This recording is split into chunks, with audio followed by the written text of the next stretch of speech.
Namaste. I am Advocate B.R. Bornak. I am going to start my today's lecture.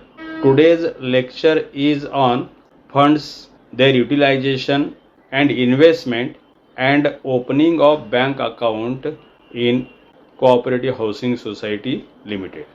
तो आज का अपना lecture जो है कोऑपरेटिव हाउसिंग सोसाइटी जो वेरियस फंड्स क्रिएट करती है, मतलब रेज करना पड़ता है।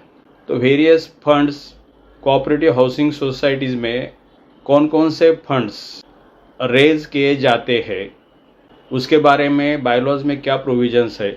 बिसाइड्स दैट ये जो फंड्स रेज किए जाते हैं उसका यूटिलाइजेशन कैसे होता है as per the provisions of the bylaws, उसका यूटिलाइजेशन का as per the provisions of the bylaws.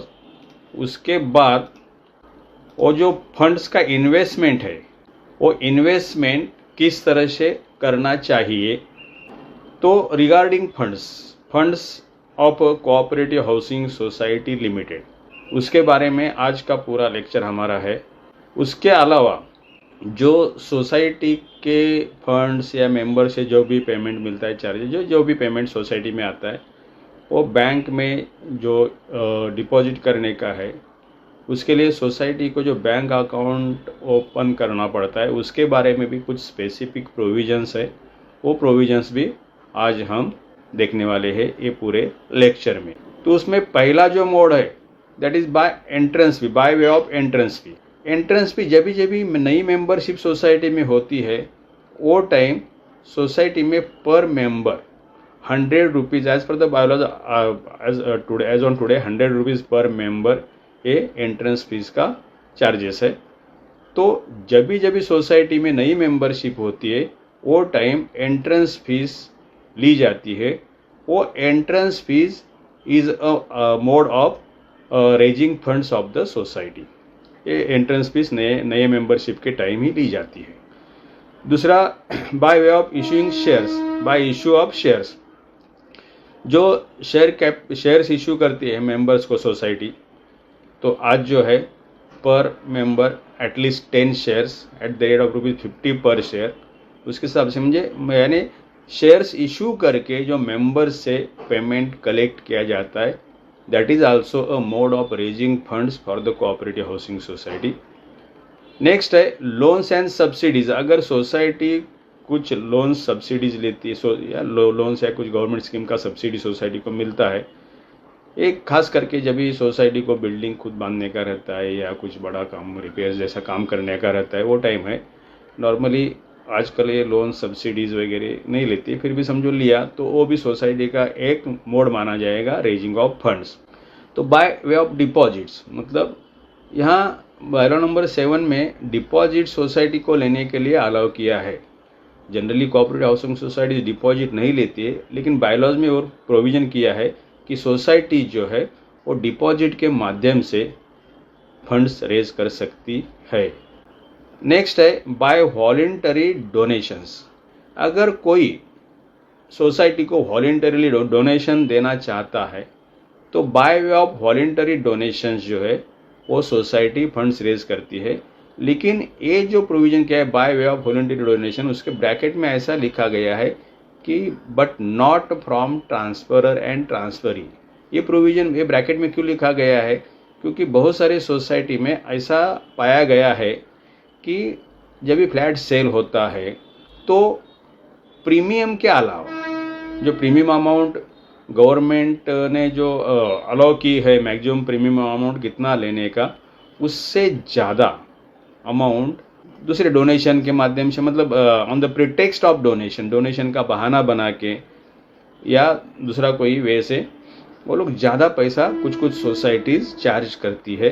तो उसके बारे में बहुत सारे लिटिगेशंस हो गया और लिटिगेशन में कोर्ट ने क्लियर कट बोला है कि आपको जो प्रीमियम का अमाउंट बोला है उससे ज़्यादा आप ट्रांसफ़र के टाइम कुछ पेमेंट नहीं ले सकते हैं। तो आपको वॉलेंटरी डोनेशन लेने का है तो सोसाइटी को किसी को देने का दे सकता है, सोसाइटी ले सकती है। लेकिन ट्रांसफरर और ट्रांसफरी से कोई डोनेशन वॉलेंटरी या दूसरा कोई माध्यम से प्रीमियम से ज़्यादा पैसा सोसाइटी नहीं ले सकती है। तो एक वॉलेंटरी डोनेशन एक मोड हो गया सोसाइटी के फंड्स का।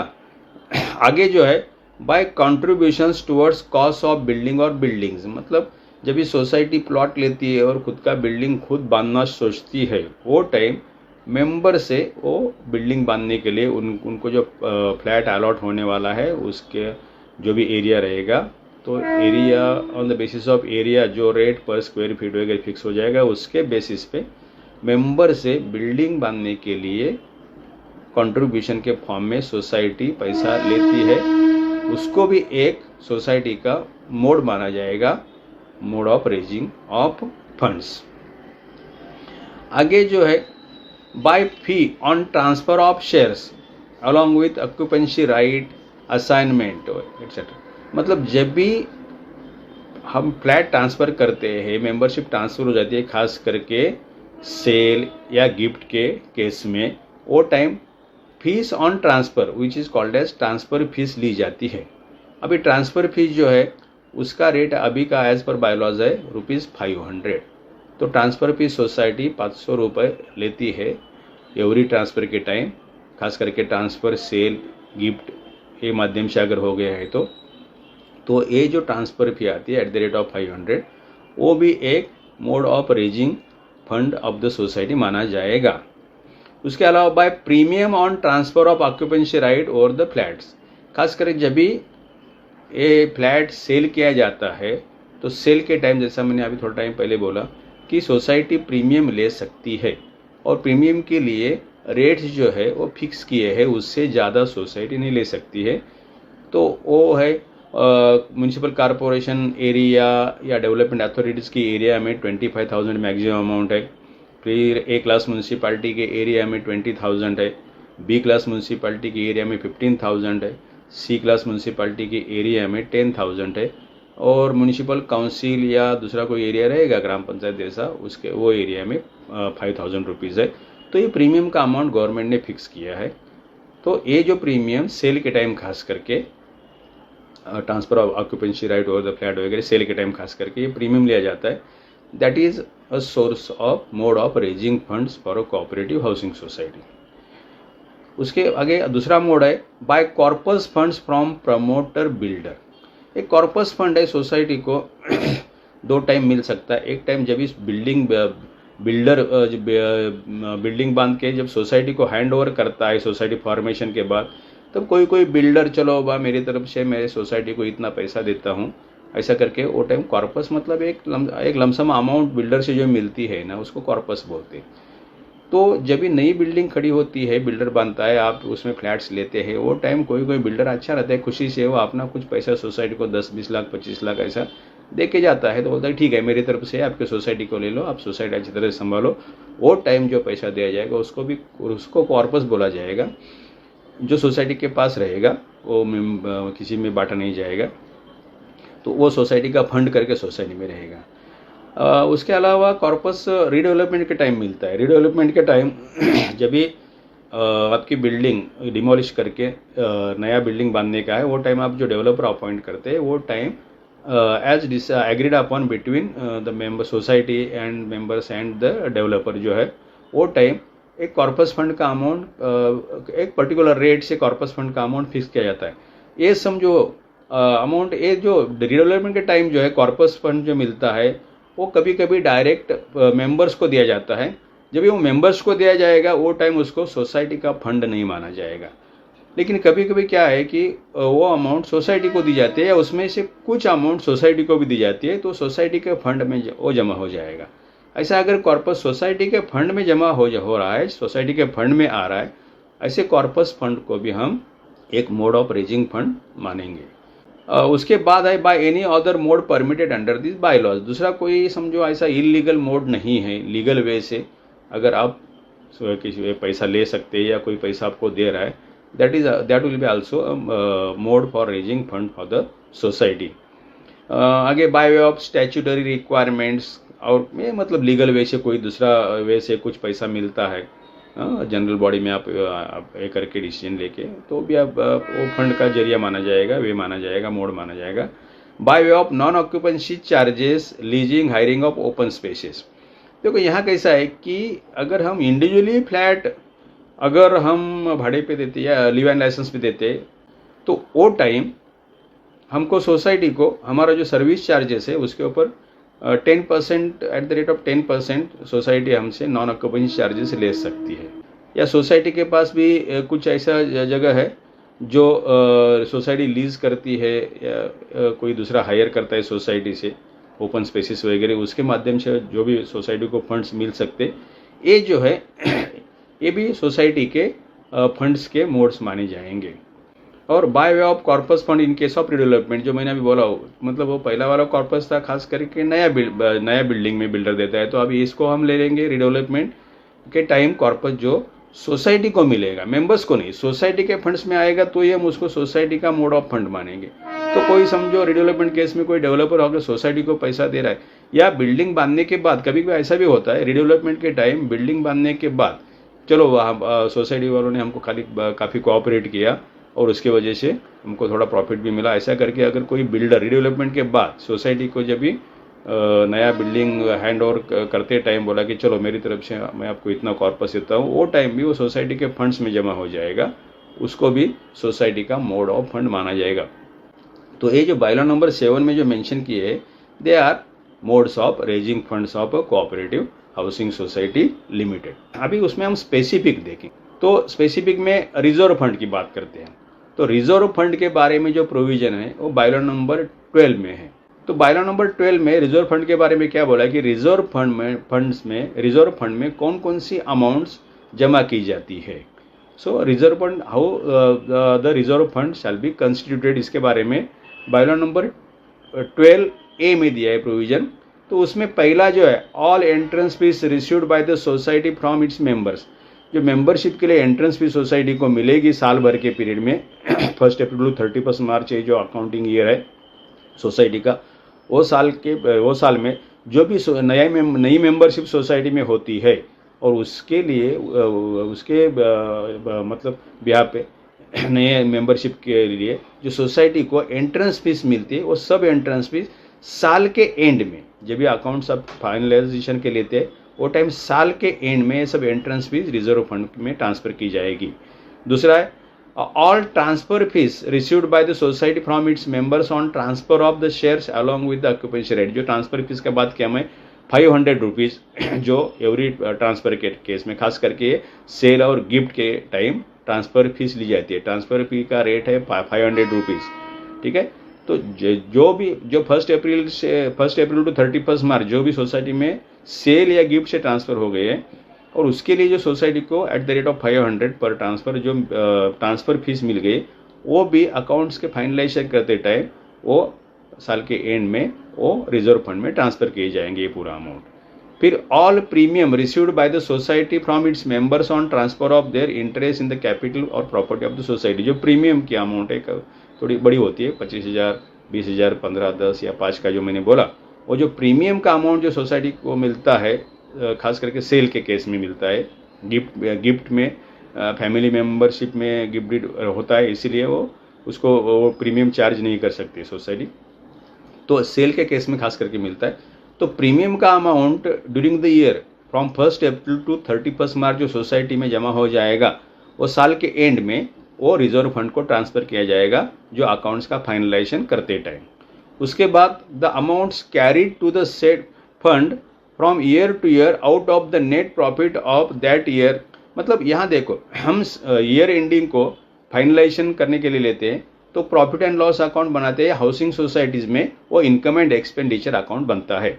तो इनकम एंड एक्सपेंडिचर अकाउंट का क्या है कि रिजर्व फंड का एक ये है कि 25% अमाउंट जो है ऑफ द नेट प्रॉफिट और सरप्लस, अगर प्रॉफिट एंड लॉस अकाउंट की बात करेंगे तो प्रॉफिट आएगा, नेट प्रॉफिट, और अगर हम इनकम एक्सपेंडिचर के अकाउंट की बात करेंगे तो उसको हम सरप्लस मानेंगे। ये जो भी सरप्लस या प्रॉफिट है उसमें कैसे 25% कम से कम 25% अमाउंट जो है वो रिजर्व फंड में साल के एंड में ट्रांसफर होनी चाहिए। और उसके बाद all donation received by the society except those received by it for the specific purpose. आप साल में जो भी डोनेशंस मिलेंगे सोसाइटी को, वो डोनेशंस साल के एंड में ट्रांसफर हो जाएंगे रिजर्व फंड में। इसके एक्सेप्शन क्या है इसमें except those received by it for the specific purpose. कोई कोई आदमी क्या करता है, कोई स्पेसिफिक पर्पज के लिए डोनेशन सोसाइटी को देता है। अगर ऐसे स्पेसिफिक पर्पज डोनेशन है तो वो स्पेसिफिक पर्पज के लिए ही यूज करने का है, तो इसलिए उसको रिजर्व फंड में आप ट्रांसफर नहीं कर सकते। तो स्पेसिफिक पर्पज डोनेशन छोड़ के अगर बाकी के डोनेशन साल भर में जो मिलते हैं वो साल के एंड में आपको ट्रांसफर कहाँ करने का है, रिजर्व फंड में करने का है। ऐसा ये रिजर्व फंड में जो है साल भर जो फ्रॉम 1 अप्रैल टू 31 मार्च मतलब अकाउंटिंग ईयर में जो पैसा, ये जो मैंने बोला अभी उसके बिहाफ पे जो भी पैसा मिलेगा वो साल के एंड में अकाउंट्स फाइनलाइजेशन करते टाइम ये सब पेमेंट जो है वो रिजर्व फंड में ट्रांसफर किया जाएगा। ऐसा आपका वो साल का रिजर्व फंड का अमाउंट आपके बैलेंस शीट में दिखेगा। बैलेंस शीट में उतना रिजर्व फंड आपका वो साल का दिखेगा। अभी इसमें 12B में प्रोविजन ऐसा किया है, appropriation of amounts to the reserve fund of the society. मतलब अभी जो मैंने बोला वो साल के एंड में the society shall while finalising the accounts for the preceding cooperative year appropriate all amounts referred above to the reserve fund of the society. मैंने वही मैं समझाया था कि जो अभी अमाउंट साल में जमा हो जाएगा पूरे साल में प्रीवियस ईयर के पूरे 1 अप्रैल टू 31 मार्च उस फाइनलाइजेशन करते टाइम वो सब अमाउंट हमारा ट्रांसफर हो जाएगा रिजर्व फंड में, और रिजर्व फंड में जो बैलेंस लायबिलिटी साइड को जो रिजर्व फंड दिखेगा उसमें वो अमाउंट लास्ट बैलेंस शीट के अमाउंट में वो ऐड हो जाएगा। ऐसा आपका रिजर्व फंड बनेगा as per bylaw number 12। Bylaw number 12 का प्रोविजन। आगे हम चलते हैं, उसमें प्रोविजन है रिपेयर्स एंड मेंटेनेंस फंड के बारे में। रिपेयर एंड मेंटेनेंस फंड के बारे में जो प्रोविजन है that is under bylaw number 13A। 13A में ये प्रोविजन है 13A, that is for repairs and maintenance fund. तो रिपेयर्स एंड मेंटेनेंस फंड का जो अमाउंट जो है वो सोसाइटी को पर्टिकुलर ईयर में या जो सोसाइटी को इन बिटवीन रिपेयर्स के काम निकलते हैं, जो मेजर रिपेयर छोड़ के, मेजर रिपेयर के लिए आपको अलग पैसा निकालना पड़ता है, मेजर रिपेयर छोड़ के सोसाइटी को इन बिटवीन जो रिपेयर्स के काम निकलते हैं वो काम करने के लिए आपको repairs and maintenance fund member से कलेक्ट करना जरूरी है। तो इसके लिए बायलॉज में क्या प्रोविजन है 13A में, the repairs and maintenance fund उसका रेट एक दिया है eight the rate fixed at the general body. General body में रेट फिक्स कर सकते हैं, लेकिन उसके लिए मिनिमम रेट एक दिया है, बेस रेट क्या कम से कम क्या होना चाहिए, at the rate fixed at the general body subject to the minimum of 0.75% per annum of the construction cost of each flat incurred during construction of the building of the society and certified by the architect for meeting expenses of normal recurring repairs of the society buildings or society property। मतलब ये आपको जैसा आपका हर महीने का bill निकलेगा, देखो ये जो रेट बोला है 0.75% पर एनम बोला है on off the construction cost of each flat. मतलब आपका फ्लैट का एरिया समझो 1000 स्क्वायर फीट है और जो उसका पर स्क्वायर फीट कंस्ट्रक्शन कॉस्ट जो है, एक तो बिल्डर ने आपको दिया, बिल्डर के आर्किटेक्ट ने दिया है, बिल्डर ने दिया है, या सोसाइटी आप खुद आर्किटेक्ट अपॉइंट करके भी वो कंस्ट्रक्शन कॉस्ट आर्किटेक्ट से ले सकते हैं। वो construction cost per square feet रहेगा इनटू फ्लैट का एरिया रहेगा, उसको मल्टीप्लाई करेंगे तो वो हर फ्लैट का कंस्ट्रक्शन टोटल कंस्ट्रक्शन कॉस्ट आएगा, और एक कंस्ट्रक्शन कॉस्ट जो भी आएगा उसको 0.75% से मल्टीप्लाई कीजिए, तो वो जो अमाउंट आएगा वो पर एनम रहेगा, उसको डिवाइडेड बाय 12 करेंगे तो ये एवरी मंथ का आएगा। समझो आपका मंथली बिलिंग है तो पर मंथ का जो आ रहा है वो हर बिल में ऐड करो। अगर क्वार्टरली बिल है तो फिर साल में आपके 4 बिल निकलेंगे तो 4 से डिवाइड करो तो क्वार्टरली बिल में वो आपका अमाउंट दिखेगा। लेकिन रेट जो है रिपेयर एंड मेंटेनेंस फंड का जो जनरल बॉडी ऐसे ज़्यादा फिक्स कर सकती है, general body has right to fix more than this rate, पर मिनिमम जो है 0.75% per annum of the construction cost of each flat incurred during the construction. Construction cost वो टाइम का पकड़ने का जो टाइम बिल्डिंग बांधी गई है, ठीक है, वो टाइम का रेट पकड़ के ये अमाउंट निकालने का रिपेयर फंड का और आपके बिल्स में मेंबर्स के बिल में वो ऐड करने का।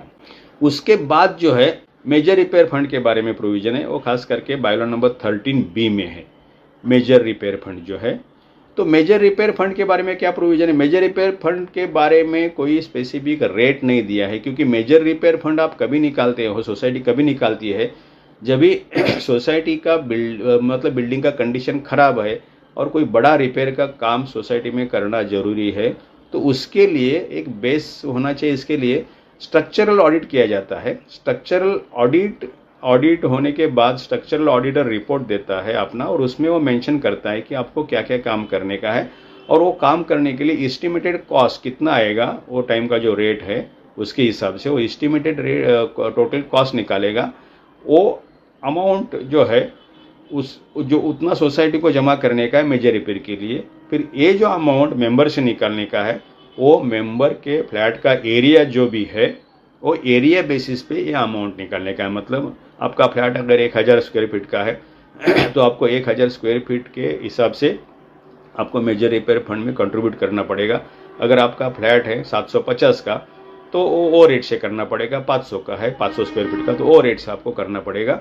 तो इसके लिए स्पेसिफिक रेट बायलॉज में नहीं दिया है। इसके लिए आपको डिपेंड किस पे करने होने का है, तो डिपेंड रहने का है आपको स्ट्रक्चरल ऑडिट रिपोर्ट के ऊपर, और स्ट्रक्चरल ऑडिटर ने जो एस्टिमेटेड कॉस्ट दिया है उसका बेस लेके आपको ये मेंबर से पैसा कलेक्ट करने का है। ठीक है, तो ये जो मेजर रिपेयर फंड जो इसके बारे में प्रोविजन 13B में क्या है, बाय नंबर 13B में creation of major repair fund is raised as and when required. मतलब ये स्ट्रक्चरल ऑडिट रिपोर्ट के बेसिस पे रहेगा, as and when required and decided by the general body. और ये जो रेट है वो जनरल बॉडी में आपको डिसाइड करना पड़ेगा eight the rate fixed on area basis. Area मतलब एरिया ऑफ ईच फ्लैट, ये आपको रेट फिक्स करना पड़ेगा, और वो हिसाब से आपको मेंबर से वो पैसा कलेक्ट करने का है। अभी मेजर रिपेयर फंड जो है, खास करके मेजर रिपेयर्स में क्या क्या काम आते हैं, इसमें मेंशन किया है कि बायलॉ नंबर 318 एक डेफिनेशन दिया है मेजर रिपेयर फंड का। बायलॉ नंबर 3 में 18 नंबर का डेफिनेशन है। उसमें ये मेजर रिपेयर फंड में major repairs including plastering, building compound wall, pavement, total painting, reconstruction, ये सब दिया है इसमें। मतलब मेजर जो काम है वो सब दिया है। इसके लिए आपको अलग से जनरल बॉडी में रिजोल्यूशन पास करके on the basis of estimated cost worked out for major repairs by the जो भी आपका स्ट्रक्चरल इंजीनियर है, स्ट्रक्चरल ऑडिट रिपोर्ट में जो भी उन्होंने एस्टिमेटेड कॉस्ट दिया उसके बेसिस पे आपको हर मेंबर से कलेक्ट करना पड़ेगा। ये आपको अलग से है, आपका रेगुलर जो फंड्स है या रेगुलर जो सोसाइटी के चार्जेस है उसके अलावा आपको निकालने पड़े। आगे का फंड जो है वो है सिंकिंग फंड। सिंकिंग फंड है, उसके बारे में प्रोविजन जो दिया है बायलॉज में वो बायलॉ नंबर 13C में दिया हुआ है। तो सिंकिंग फंड और रिपेयर एंड मेंटेनेंस फंड का बेस सेम है, खाली आपको रेट जो है वो थोड़ा सा कम ज़्यादा है। मतलब रिपेयर एंड मेंटेनेंस फंड के लिए रेट ज़्यादा है, सिंकिंग फंड के लिए रेट कम है, बाकी बेसिस तो सेम है। तो सिंकिंग फंड के लिए क्या प्रोविजन है, देखिए बायलॉज में, the sinking fund at the rate decided at the meeting of the general body subject to the minimum of 0.25% per annum of the construction cost of each flat incurred during the construction of the building of the society and certified by the architect excluding the proportionate cost of the land। मतलब ये जो construction cost workout किया जाता है वो time land cost पकड़ा नहीं जाता है, लैंड कॉस्ट माइनस करके कंस्ट्रक्शन कॉस्ट पकड़ा जाएगा। और जो साल में बिल्डिंग का कंस्ट्रक्शन हो गया है वो साल का कॉस्ट पकड़ा जाएगा।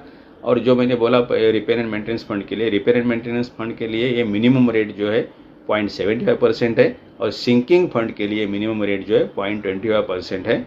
उसके बेसिस पे कंस्ट्रक्शन कॉस्ट जो भी आएगा आपके फ्लैट का, आर्किटेक्ट ने दिया हुआ पर स्क्वायर फीट कंस्ट्रक्शन कॉस्ट के बेसिस पे आपके फ्लैट के एरिया से उसको मल्टीप्लाई करके जो टोटल अमाउंट आएगा वो आपके फ्लैट का कंस्ट्रक्शन कॉस्ट माना जाएगा, और उसके ऊपर उसको आपको मल्टीप्लाई 0.25% से करने का है। और ये साल का आएगा, पर एनम आएगा, तो मंथली बिलिंग है तो डिवाइड बाय 12 करो, क्वार्टरली बिलिंग है तो डिवाइड बाय 4 करो, और जो भी अमाउंट आएगा वो बिल में ऐड करो। ये मिनिमम है, इससे ज़्यादा अगर डिसाइड करने का है तो जनरल बॉडी वो डिसाइड कर सकती है। ये था अबाउट सिंकिंग फंड। तो उसके बाद जो फंड है एजुकेशन एंड ट्रेनिंग फंड। तो एजुकेशन एंड ट्रेनिंग फंड का बायलॉ नंबर 13D में जो प्रोविजन किया गया है, तो education creation of education and training fund from the members as contribution at the rate of ₹10 per month per unit और as decided by the general body. यहाँ भी जनरल बॉडी कम decide नहीं कर सकती, जनरल बॉडी ज़्यादा decide कर सकती है। तो यहाँ जो एजुकेशन एंड ट्रेनिंग फंड का जो रेट है वो है ₹10 per month per unit. Per unit है, अगर किसी एक मेंबर के एक से ज़्यादा यूनिट्स है तो पर यूनिट निकाला जाएगा, पर मेंबर नहीं। तो पर यूनिट ₹10 पर मंथ। तो मंथली बिलिंग है तो ₹10 आएगा, और क्वार्टरली बिलिंग है तो उसमें ₹30 आएगा। क्वार्टरली बिलिंग में 3 महीने का बिल बनता है। अगर हाफ ईयरली बिल है तो उसमें 60 आएगा। तो ₹10 पर मंथ के हिसाब से वो चार्ज किया जाएगा एजुकेशन एंड ट्रेनिंग फंड।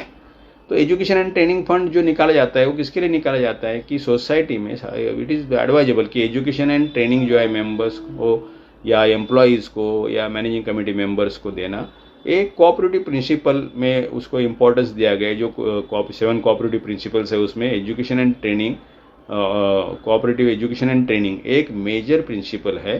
तो उसके मतलब वो जो प्रिंसिपल के हिसाब से ये एजुकेट करना मेंबर्स को, सोसाइटी के मेंबर्स, कोऑपरेटिव सोसाइटीज़ के मेंबर्स को, कमेटी मेंबर्स को, एम्प्लॉयज़ को, ये ज़रूरी है। और उसके लिए तो खर्चा तो आएगा, तो उसके लिए एजुकेशन एंड ट्रेनिंग फंड निकाला जाता है। और ये एजुकेशन एंड ट्रेनिंग देने के लिए कुछ जो अपना फेडरल कुछ सोसाइटी जैसे महाराष्ट्र स्टेट कोऑपरेटिव यूनियन, मतलब महाराष्ट्र राज्य सहकारी संघ है, उनको पावर दी है एजुकेशन ट्रेनिंग प्रोवाइड करने का। और उनके थ्रू उनके जो कोऑपरेटिव बोर्ड्स है या दूसरे कोई स्पेसिफिक ऑर्गेनाइजेशन है उनको भी अथॉरिटी दी गई है एजुकेशन एंड ट्रेनिंग के बारे में। उनके through education and training programmes आप आपके सोसाइटी में रख सकते हैं और उसके लिए ये फंड्स जो है आप यूटिलाइज कर सकते हैं।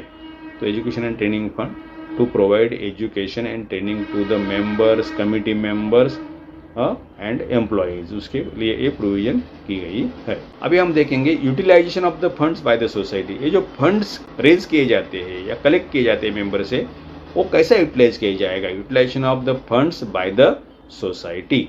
तो उसके लिए प्रोविजन जो है बायलॉ नंबर 14 में है। बायलॉ नंबर 14 में ये प्रोविजन है utilisation of the funds by the society. तो पहला जो है utilisation of the reserve fund 14A में दिया है।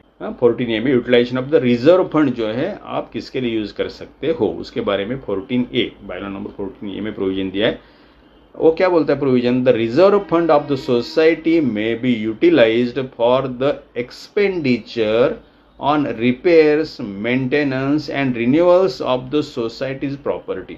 देखो ये रिपेयर्स, मेंटेनेंस एंड रिन्यूअल जो है ना, ये थोड़े से लार्ज स्केल मतलब बड़े टाइप के रिपेयर्स है, मेंटेनेंस है, रिन्यूअल्स है, उसके बारे में ये रिजर्व फंड आप यूटिलाइज कर सकते हैं। क्योंकि नॉर्मल रिपेयर्स मेंटेनेंस के लिए आप कौन सा फंड निकाल रहे हैं, रिपेयर्स एंड मेंटेनेंस फंड्स निकाल रहे हैं। तो रिपेयर्स एंड मेंटेनेंस फंड जो है वो नॉर्मल रिपेयर के लिए यूज़ करने का है। आपके सोसाइटी में कुछ बड़ा रिपेयर का काम आता है तो उसके लिए आप ये रिजर्व फंड यूटिलाइज कर सकते हैं। मतलब ये रिजर्व फंड जितना जमा है उसके अगर कम अमाउंट का है तो बस बैठ रहा है, तो बड़ा ज़्यादा अमाउंट है तो फिर मेजर रिपेयर फंड निकालना पड़ेगा, ये भी ध्यान में रखिए। तो ये रिजर्व फंड का यूटिलाइजेशन आपको करने का है तो repairs, maintenance and renewals of the society's property के लिए आप कर सकते हो। उसके लिए जनरल बॉडी का आपको अप्रूवल लेना पड़ेगा। फिर utilisation of repairs and maintenance, जो रिपेयर एंड मेंटेनेंस फंड जो है ये सोसाइटी का जो नॉर्मल रिपेयर्स एंड मेंटेनेंस है उसके लिए यूज़ किया जाता है। तो उसके बारे में प्रोविजन है for utilisation of the repairs and maintenance fund, वो बायलॉ नंबर 14B में दिया है। What is that provision, the repairs and maintenance fund may be utilised by the committee for meeting the expenditure on maintenance of the society's property and repairs and renewals thereof. अब इधर देखो क्या बोला है कि may be utilised by the committee for meeting, तो इसका मतलब ये नॉर्मल रिपेयर का काम के लिए कमेटी, देखिए कोई बड़ा अगर रिपेयर का काम है तो कमेटी को जो पावर दी है, फाइनेंशियल पावर दी है, कमेटी अपने पावर में वो काम कर सकती है। तो उससे अलावा अगर कोई बड़ा काम है तो फिर उसको जनरल बॉडी का अप्रूवल लेना पड़ेगा।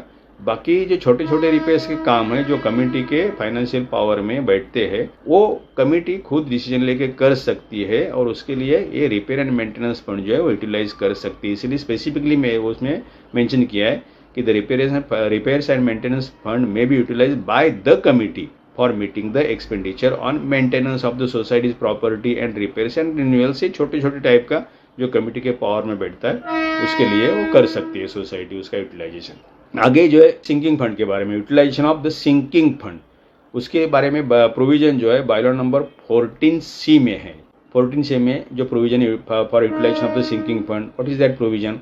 देखो, on the resolution passed at the meeting of the general body, मतलब आपको सिंकिंग फंड आप यूटिलाइज कर सकते हैं जनरल बॉडी के रिजोल्यूशन से ही, on the resolution passed at the meeting of the general body of the society, the sinking fund may be used by the society for, देखिए अभी उसके रीजंस क्या है, for reconstruction of it's building, मतलब reconstruction redevelopment के लिए sinking fund काफ़ी बड़े काम के लिए यूज़ किया जा सकता है, रिकंस्ट्रक्शन ऑफ इट्स बिल्डिंग्स, और for carrying out such structural additions और alterations to the buildings as in the opinion of the society's architect would be necessary to strengthen them, or for carrying out such heavy repairs as may be certified by the architect and on approval of general body। मतलब ये बड़े बड़े काम के लिए ही आप sinking fund utilise कर सकते हो।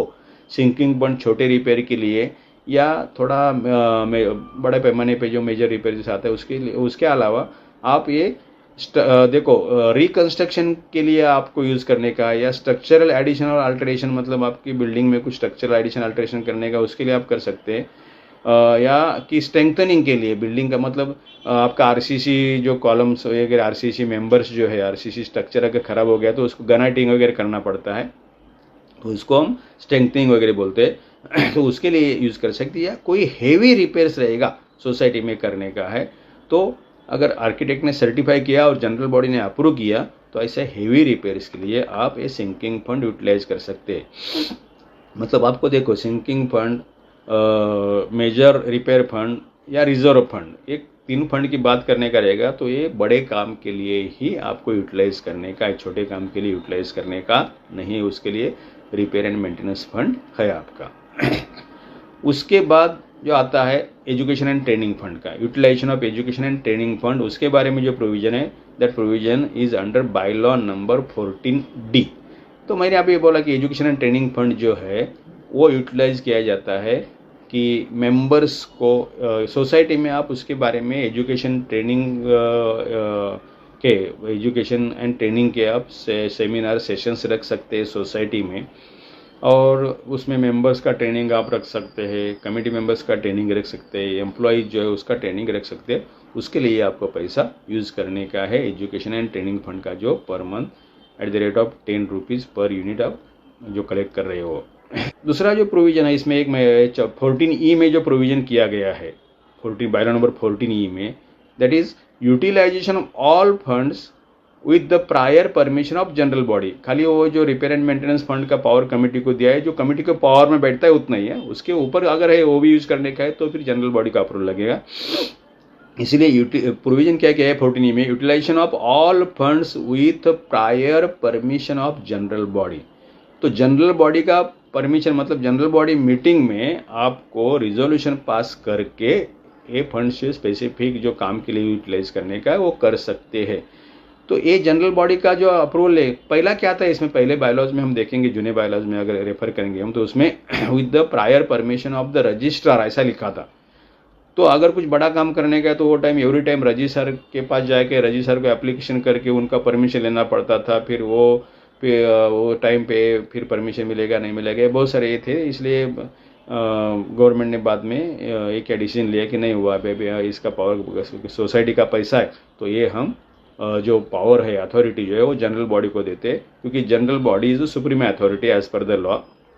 तो जनरल बॉडी मतलब मेंबर्स जो है सोसाइटी की, general body is members of the society, all members of the society. तो उनका मीटिंग जो है जनरल बॉडी मीटिंग है, तो वो मीटिंग में रिजोल्यूशन पास करेंगे तो जनरल बॉडी का परमिशन माना जाएगा, अप्रूवल माना जाएगा, और जनरल बॉडी का अप्रूवल से ये जो फंड्स है वो आप सोसाइटी में यूटिलाइज कर सकते हो। अभी आपको रजिस्ट्रार के पास फंड्स का यूटिलाइजेशन का परमिशन लेने के लिए जाने का ज़रूरत नहीं है, जनरल बॉडी के परमिशन से आप यूटिलाइज कर सकते हो। अभी अब नया जो प्रोविज़न किया है 2019 में, महाराष्ट्र कोऑपरेटिव सोसाइटीज एक्ट 1960 में, वो भी मैं थोड़ा इसमें आपको उसके बारे में भी अवेयर करता हूँ। ये जो हो गया मैंने देखा अभी तक को एज पर बाय लॉज था, जो 2019 में जो महाराष्ट्र कोऑपरेटिव सोसाइटीज एक्ट 1960 में अमेंडमेंट हो गया, और सेक्शन 154B खास करके हाउसिंग सोसाइटी के लिए इंसर्ट किया गया, उसमें भी थोड़ा प्रोविज़न किया गया है ये यूटिलाइजेशन ऑफ फंड्स के बारे में। उसके बारे में सेक्शन जो है 154B18, section 154B18 of the Maharashtra cooperative societies act 1960, उस क्या सिर्फ बोला है कि वो यूटिलाइजेशन जो फंड्स का है एज स्पेसिफाइड इन बायलॉज, इतना ही मेंशन किया गया जो मैंने अभी आपको समझाया, ज़्यादा कुछ उसके बारे में बोला नहीं, लेकिन प्रोविज़न क्या है वो बताना ठीक रहेगा। 154B18 सेक्शन जो है उसके बारे में है और उसमें स्पेसिफिकली मेंशन किया है कि जो फंड्स जो सोसाइटी के shall be utilised for the purpose as may be specified in bylaws of the society. तो बायलॉज में जो मेंशन किया है उसके हिसाब से आप फंड यूटिलाइज कर सकते हैं।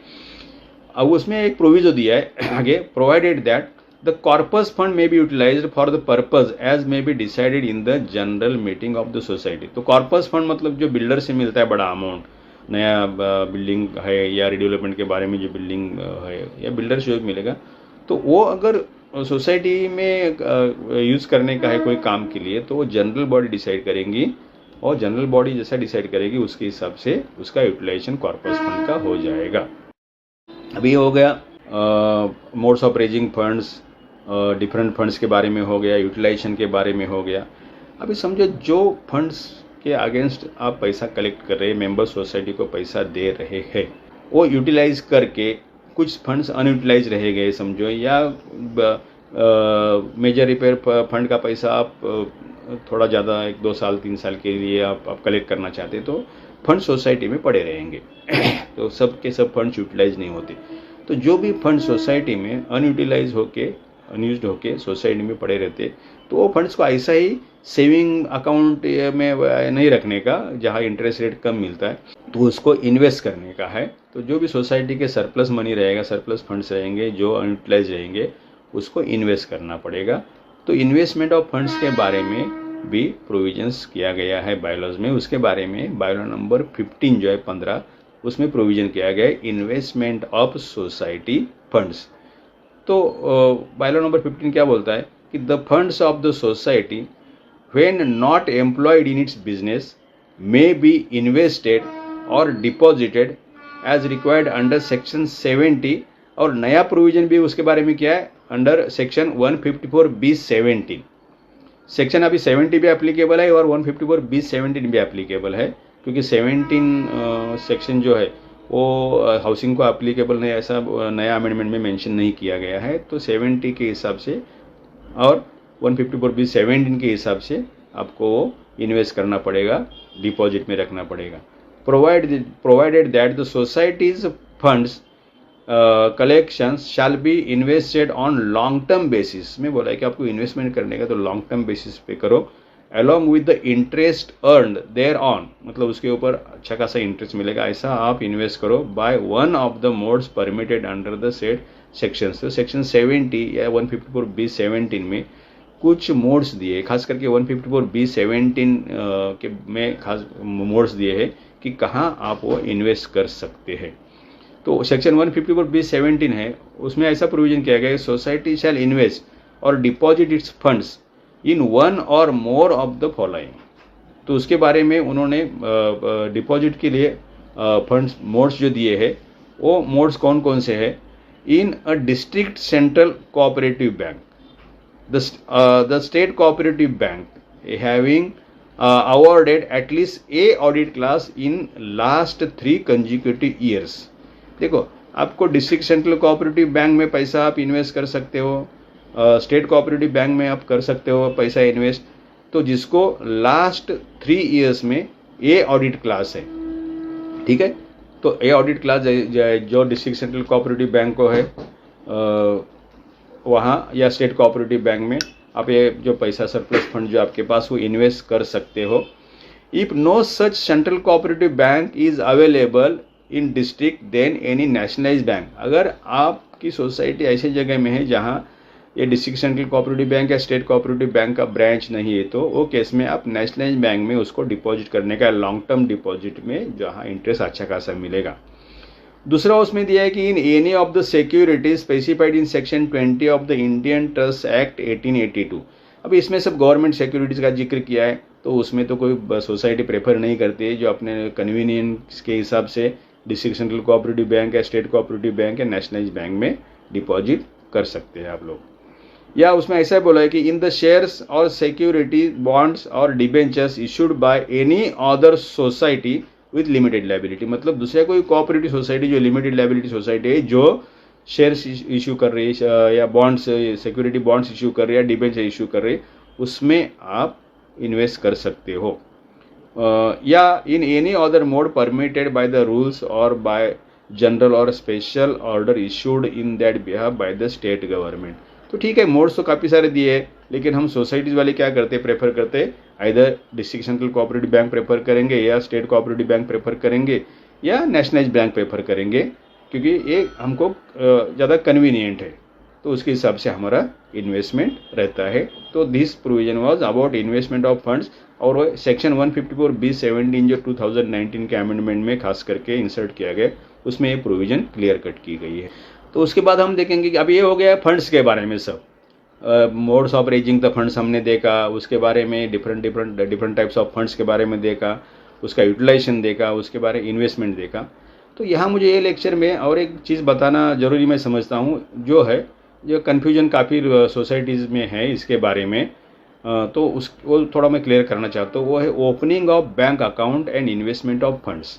अभी देखो, बैंक अकाउंट ओपनिंग, अभी ये जो इन्वेस्टमेंट ऑफ फंड्स है आपके रेगुलर फंड जो है, रेगुलर अकाउंट जो है आपका ऑपरेशनल पर्पस के लिए आप ओपन करना चाहते हैं वो, बाकी आपको लॉन्ग टर्म या एफडी में रखने का है तो जो बायलॉज में दिया है या सेक्शन 154B17 में दिया है वही आपको देखना पड़ेगा। तो रेगुलर पर्पस के लिए आपको बैंक अकाउंट ओपन करने का है तो कहाँ आप ओपन कर सकते हैं, उसके बारे में प्रोविजन जो दिया है वो बायलॉ नंबर 112 में दिया है। कोई किसी बायलॉज में वो 113 भी प्रिंट हो गया है, लेकिन जो गवर्नमेंट की वेबसाइट पे जो उसमें वो 112 है, बायलॉ नंबर 112। तो उसमें क्या मेंशन किया गया है, banking account shall be open by the society in the nearest state or district central cooperative bank, scheduled bank. देखिए इसमें कैसा है कि पहले तो है स्टेट कोऑपरेटिव बैंक आपके नज़दीक जो ब्रांच है, क्योंकि आपको ये नॉर्मल जो आपका ऑपरेशन है बैंकिंग का, उसके लिए ये अकाउंट आपको ओपन करने का है, तो नज़दीक का ही ब्रांच आप ढूंढिए तो वो ईजी हो जाएगा आपके लिए यूज़ करना।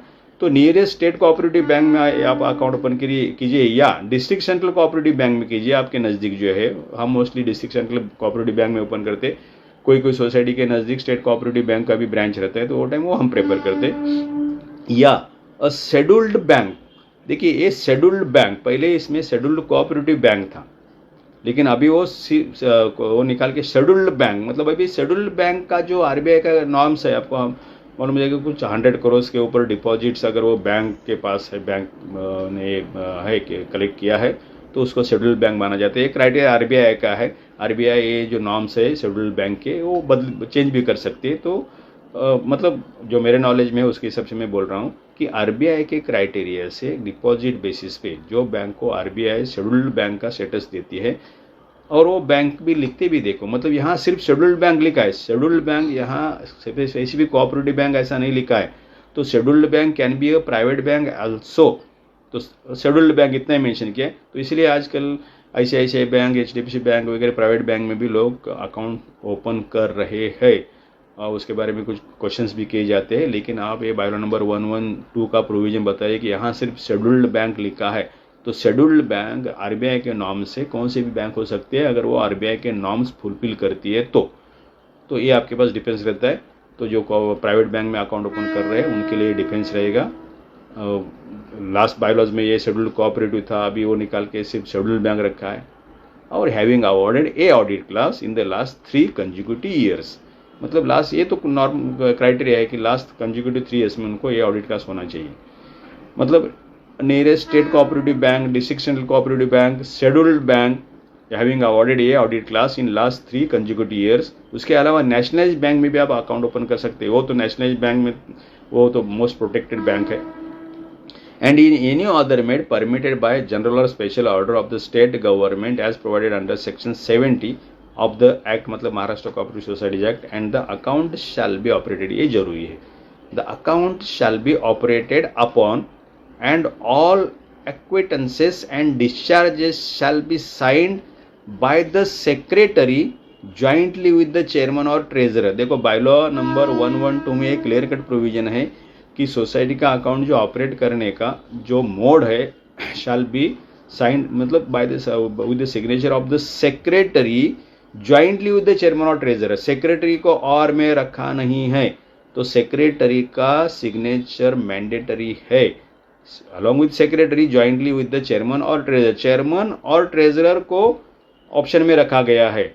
तो हम सोसाइटी में बहुत सारी सोसाइटीज गलतियां क्या करती है कि आइदर ऑफ टू ऐसा वो मेंशन करते हैं, मतलब ये तीनों में से सेक्रेटरी, चेयरमैन और ट्रेजरर, सेक्रेटरी और चेयरमैन और ट्रेजरर इनमें से दोनों का सिग्नेचर से आप बैंक अकाउंट ऑपरेट करते हो। लेकिन अगर हम बायलॉज का प्रोविजन देखेंगे, बायलॉ नंबर 112 का, तो वहाँ क्लियरली मेंशन किया गया है signed by the secretary jointly with the chairman और ट्रेजरर। तो मतलब सेक्रेटरी का सिग्नेचर होना जरूरी है। सेक्रेटरी के साथ चेयरमैन और ट्रेजरर का सिग्नेचर लगेगा। आइदर मतलब ये आइदर टू ये नहीं चलेगा आपको। सेक्रेटरी का सिग्नेचर मैंडेटरी है as per the provision of bylaw number 112 और this was about opening of banking account and investment of funds. तो ये हो गया आज का लेक्चर। आज के लेक्चर में हमने फंड्स के बारे में सब जो चीज़ प्रोविजंस है in the bylaws, in the act, नया अमेंडमेंट जो हो गया वो सब हमने देखी है। खास करके उसमें हमने क्या देखा आज के लेक्चर में, मोड्स ऑफ रेजिंग फंड्स देखा, फिर डिफरेंट टाइप ऑफ फंड्स जो है सोसाइटी रेज कर सकती है as per the provisions of bylaws, यह हमने देखा। फिर यूटिलाइजेशन के बारे में देखा, यूटिलाइजेशन ऑफ फंड्स। उसके बाद हमने सरप्लस फंड्स या अनयूटिलाइज जो फंड्स बचते हैं उसका इन्वेस्टमेंट कैसा करने का वो भी हमने देखा।